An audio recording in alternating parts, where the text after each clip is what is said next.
Good morning, শুভ সকাল সবাইকে জানাই গুড মর্নিং। আর সকাল সকাল বেরিয়ে পড়েছি একা একাই, আজকে কাকেও নিইনি, সবাই আছে বাড়িতে। আমি বন্ধুদের সাথে ঘুরতে যাচ্ছি। চলো দেখো, ওরা সবাই স্টেশনে চলে আসবে, স্টেশনেই দেখা হবে। আজকে কিন্তু ছেলে বা ফ্যামিলির কাকেও নেওয়া হয়নি, আজকে আমি একা একাই আসছি।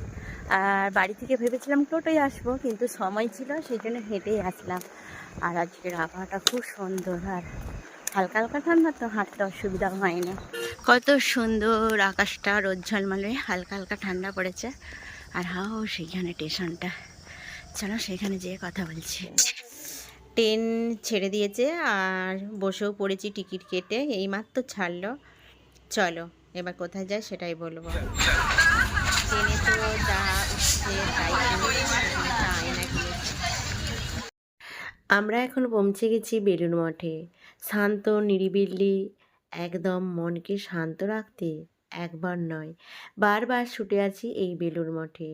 আজকে সানডে, তাই মোটামুটি ভিড় আছে। এটা হচ্ছে বেলুড় মঠের মেন মন্দির, সেখানে কিন্তু ক্যামেরা যা নিষিদ্ধ। আর এই মন্দিরের পরেই আছে গঙ্গা। গঙ্গার ধারে বসে অপরূপ দৃশ্য দেখতে সবারই ভালো লাগে। আর এখানে এসে কখন যে টাইম কেটে যায় সেটা বুঝতেই পারি না, বসে বসেই সময় কেটে যায়।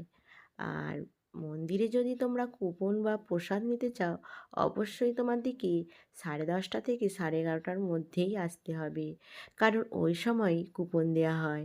11:30 পেরিয়ে গেলে কিন্তু কুপন দেওয়া হয়নি। আর ভোগ প্রসাদ খাবার শুরু হয় 11টা থেকেই। তাই আমরা আগে কুপনটাই কেটে নিলাম। কেটে তারপরে একটু চারিদিকটা ঘোরাঘুরি করে দেখেও নিলাম। এরপরে আমরা যাচ্ছি এখন প্রসাদ গ্রহণ করতে। আর প্রসাদের রুমটা দেখো কতটা বড়, একসঙ্গে 10,000-এর বেশি লোক এখানে বসে ভোগ প্রসাদ গ্রহণ করতে পারে।